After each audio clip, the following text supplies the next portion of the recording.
C'est une question qui se pose de plus en plus à l'heure de la sobriété énergétique. Comment réduire sa consommation de gaz et d'électricité et d'éviter les coupures cet hiver? Alors on a tous en tête ces petits gestes, ne pas laisser les appareils en veille, baisser le chauffage d'1 degré. Mais il existe plein d'autres astuces et dans toutes les pièces de la maison. À Strasbourg, des appartements témoins, appartements pédagogiques existent pour vous guider. Reportage Angélique Etienne, Julie Roth. Ces jeunes ne vont pas chez Christelle Rémy par hasard.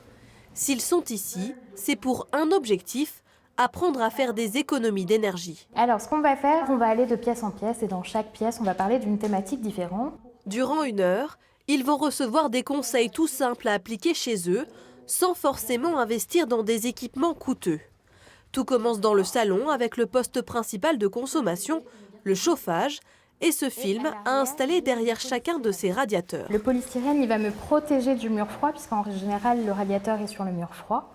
Et l'alu, son travail à lui, ça va être de faire rebondir la chaleur, si vous voulez. Moi, j'ai le même radiateur, mais on n'a jamais fait ça, non. Pour lutter contre les déperditions de chaleur, sans changer ses fenêtres, l'animatrice a également un test facile à réaliser avec une simple feuille de papier. Si ma fenêtre est fermée et que je peux faire bouger ma feuille comme ça, alors le joint est un peu fatigué et il va laisser rentrer de l'air froid dans ma maison. Il faudra alors coller un nouveau joint comme celui-ci pour une dizaine d'euros. Une sensibilisation importante pour ces jeunes, tout juste entrés dans la vie active. Quand tu commences à être responsable, je commence à comprendre qu'il faut avoir certaines limites parce que c'est dur de payer les factures. La visite se poursuit dans la cuisine, la deuxième pièce la plus énergivore à cause de l'électroménager. Mettre un couvercle sur sa casserole, dégivrer son frigo, mais aussi bien réfléchir à la disposition des appareils électriques. Si j'allume mon four et qu'il chauffe, il va réchauffer mon frigo. Et mon frigo, il va devoir travailler plus fort et donc utiliser plus d'électricité pour se refroidir. Enfin, la dernière pièce de l'appartement sera la salle de bain, avec cette image parlante. Alors, tous les packs d'eau qu'on a mis ici dans la baignoire, ça représente la consommation d'eau d'un bain. C'est énorme.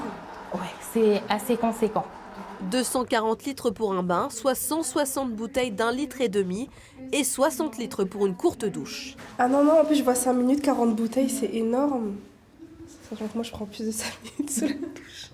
Maintenant, je saurais faire attention le jour où je prendrai un appartement, comment faire des économies et où les faire.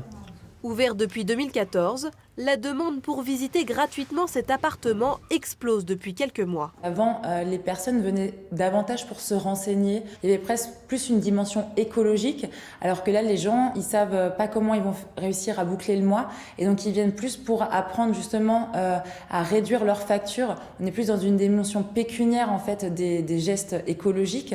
Selon l'association, ces petits gestes permettraient d'économiser plusieurs centaines d'euros par an sans forcément perdre en confort dans son logement.